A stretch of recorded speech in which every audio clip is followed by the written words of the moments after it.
Appeal ہوگی، اور ہم یہ سمجھتے ہیں کہ اپیل جو ہے وہ پہلی دوسری پیشی کے اندر یہ کیس اڑ جائے گا. اٹس جسٹ این امبیرسمنٹ، اسی لیے اس کو بار بار مؤخر کر رہے تھے. دیکھیں، علیمہ خان صاحبہ نے جو ذکر کیا تھا وہ ہیومن رائٹس آرگنائزیشنز کے حوالے سے کیا تھا، کیونکہ یہاں پہ ہمارے ورکرز کے ساتھ کسٹوڈیل ٹارچر، ہمارے مسنگ لوگ جو ہیں وہ ہماری لسٹیں کبھی اوپر کبھی نیچے، اور بہت سی ہمارے لوگ جو ہیں وہ اسیران ہیں جن کو بڑا ہی رف ٹریٹ کیا جا رہا ہے ان ہیومین طریقے سے جیلوں کے اندر. اوبیسلی وہ پھر ان سب کے رشتہ دار جو ہیں ڈائسپورا میں موجود ہیں، فیملیز ان کی وہاں پہ موجود ہیں، ان کے صوبے کے لوگ موجود ہیں. تو وہ پھر ہر کوئی جن کو یہاں پہ سول اور پولیٹیکل رائٹس نہیں ملتے، پھر جہاں ان کو ملتے ہیں لوگ وہاں پہ ضرور کوشش کرتے ہیں. سو یہ جو انٹرنیشنل آرگنائزیشنز کی طرف فیصل چودھری صاحب فرما رہے ہیں کہ یہ جایا جائے گا، یہ بھی وہی انٹرنیشنل آرگنائزیشنز ہیں ہیومن رائٹس کی ہے؟ یہ بالخصوص عمران خان صاحب کے فیصلے کے بعد یہ اسٹیٹمنٹ آئی ہے، تو یہ اسپیسیفکلی خان صاحب اور ان کی اہلیہ کے حوالے سے ہوگا؟ نہیں نہیں نہیں، ایسے نہیں ہے.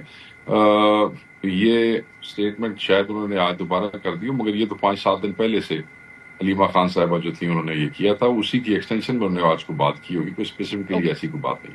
ٹھیک ہے، سو سیپریٹ نہیں ہے. ٹھیک ہے. اچھا شیخ صاحب، اب یہ بتا دیں، اب مذاکرات کی بات آتی ہے نا، مذاکرات کے اوپر افیکٹ ہوگا یا نہیں ہوگا؟ اس سے پہلے پی ٹی آئی یہ کہہ چکی تھی کہ اگر ایسا کوئی فیصلہ آتا ہے تو مذاکرات کے اوپر براہ راست اس کا کوئی امپیکٹ نہیں ہوگا. اب بھی آپ اس بات پر قائم ہیں؟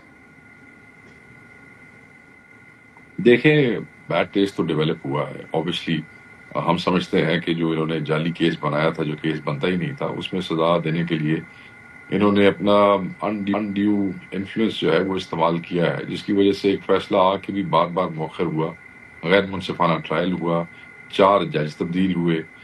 مگر کیونکہ ہم نے اس کو نتھی نہیں کیا تھا، اگر ہم نتھی کر دیتے نا جی کہ مذاکرات ہوں گے اور آپ خان صاحب کو چھوڑ دیں، تو پھر آج ہم پہ ایک بہت بڑا الزام ہوتا کہ آپ تو کوئی ڈیل کرنے جا رہے ہیں گورنمنٹ سے، آپ اپنے لیے کوئی ریلیکسیشن لینا چاہتے ہیں. تو ہم نے اسی لیے کبھی بھی اس چیز کو مذاکرات سے نتھی نہیں کیا تھا، اور خان صاحب نے یہی کہا تھا کہ جی اس کو وہ ایفیکٹ نہیں ہوگا. ہاں،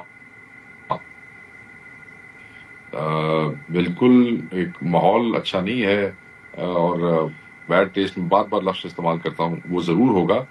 مگر خان صاحب نے کہا کہ کیونکہ یہ جو مذاکرات ہیں یہ 26 کے شہیدوں اور اسیران کے حوالے سے ہو رہے ہیں، تو آپ اس کو جاری رکھیے گا کم وقت میں جو بھی ہوتا ہے.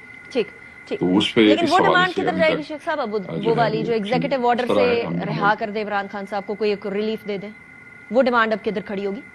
نہیں، میرا تو نہیں خیال، مجھے نہیں یاد پڑتا کہ اس ڈاکیومنٹ میں لکھا ہو کہ آپ ایگزیکٹو آرڈر سے عمران خان کو وہ کریں. ہم نے تو ایسی کچھ چیز ایگزیکٹو آرڈر والی لکھ کے نہیں دی ہے. ہم تو یہ کہتے ہیں کہ آپ عدالتی پروسیس کے اوپر، جو عدالتی جو جوڈیشل پروسیس ہے اس پہ اثر انداز نہ ہو. جب ضمانتوں کے لیے آپ کے لوگ آتے ہیں آئی اوز، تو آپ غلط انکوائریاں کر کے لے کے آتے ہیں، غلط ضمنیاں لکھ کے لے کے آتے ہیں، غلط گواہیاں لکھ کے لے کے آتے ہیں.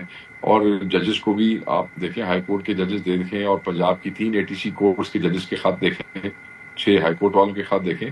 تو ہم نے یہی کہا کہ آپ جب ہمارے لوگ بیلز کے لیے اپلائی کریں تو آپ ان کو انڈیو انفلوئنس نہ کریں، اپنے تفتیشیوں کو، آئی اوز کو یہ کہیں کہ وہ جو حق سچ بات ہے اس کے حساب سے چلے. ہم نے وہ تو اسی طریقے سے ایگزیکٹو آرڈر کی بات تو خان نے یہ جو ابھی ایکچولی یہ بات کلیئرٹی خواجہ کے آصف ساتھ صاحب، بھی ایکسپلین کرنا. یہ خواجہ صاحب، I am sorry, I am cutting short شیخ صاحب، لیکن یہ جو ابھی شیخ صاحب بات، آپ نے یہ بات کہی ہے کہ ہم نے تو ایسی کوئی ڈیمانڈ نہیں کی نا، لیکن خواجہ صاحب نے کہا ہے کہ جو آپ ڈیمانڈ کر رہے ہیں ایگزیکٹو آرڈر والی، ہم ریلیز کر دیں، کوئی طریقہ کار نکالیں، ایسا کچھ نہیں ہونے والا. تو وہ غلط بیانی کر رہے ہیں پھر؟ نہیں، میرے خیال میں خواجہ صاحب کو کیونکہ ان کو ایک مسئلہ ہے، وہ یہ ہے کہ ان کو ان کی پارٹی نے ان مذاکرات کے حوالے سے اعتماد میں نہیں لیا. اور یہ میری اسٹیٹمنٹ نہیں، خواجہ صاحب نے 4-5 دن پہلے خود یہ کہا، شاید 7 دن پہلے، کہ میری پارٹی نے مجھے اعتماد میں نہیں لیا. کیونکہ پارٹی نے خواجہ صاحب کو اس قابل نہیں سمجھا، ان کو اعتماد میں نہیں لیا. اور پھر شاید اسی لیے انہوں نے جو چارٹر آف ڈیمانڈ ہے وہ پڑھنے کا تردد بھی نہیں کیا. اگر اس کو غور سے پڑھ لیتے تو ایگزیکٹلی چیزوں کا پتہ بھی لگ جاتا. ہم نے یہ کہا کہ جو جوڈیشل کمیشن ہے وہ تو ایگزیکٹو آرڈر سے ہی بن رہا ہے نا جی، اس کے لیے تو کوئی عدالتی نظام کی ضرورت نہیں ہے. تو اس ایگزیکٹو آرڈر کی ضرور بات ہوئی ہے. اسیران کی رہائی کے لیے تو عدالت سے نکلنا ہے جی، لوگوں نے ضمانتوں پہ آنا ہے، لوگوں نے ڈسچارج ہونا ہے. تو ہم نے تو اس کے ٹھیک ہے لیے کوئی ایسی بات نہیں کی. چلے لفظ ایگزیکٹو آرڈر ہم نے کوئی نہیں استعمال کیا. خواجہ صاحب صحیح ایسے ہی بیٹھے تھے نا ہلکے میں اپنے لوگوں کے ساتھ, تو پھر ہمیں کہا مطلب پتہ ہی آپ کو بندہ وہاں ایکسائٹیڈ ہو جاتا.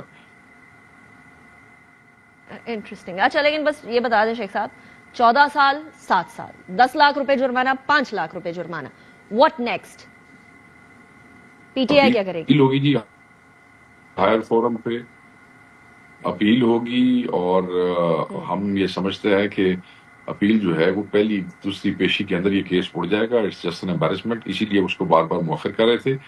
آپ نے بھی شروع میں جو وزیر قانون کا وہ جو ایک سنایا کلپ, وہ جو سپریم کورٹ کو ڈکٹیٹ کرنے کی کوشش کر رہے تھے کہ فرسٹ آؤٹ اینڈ وہ اس طرح کی جو چیزیں وہ بتا رہے تھے, وہ سپریم کورٹ بہتر سمجھتی ہے. آپ لا منسٹر ہیں, لا منسٹر ہی رہے, آپ سپریم کورٹ کو نہ بتائیں کہ انہوں نے اپنا نظام کیسے چلانا ہے. ہم درخواست بھی دے سکتے ہیں ارلی ہیئرنگ کے لیے, کوئی ایسی بات نہیں ہے. اچھا ٹھیک ہے, آپ کہہ رہے ہیں پہلی دوسری پیشی کے اندر یہ اڑ جائے گا. شیخ Waqas Akram sahab, thank you very much for joining me in the programme.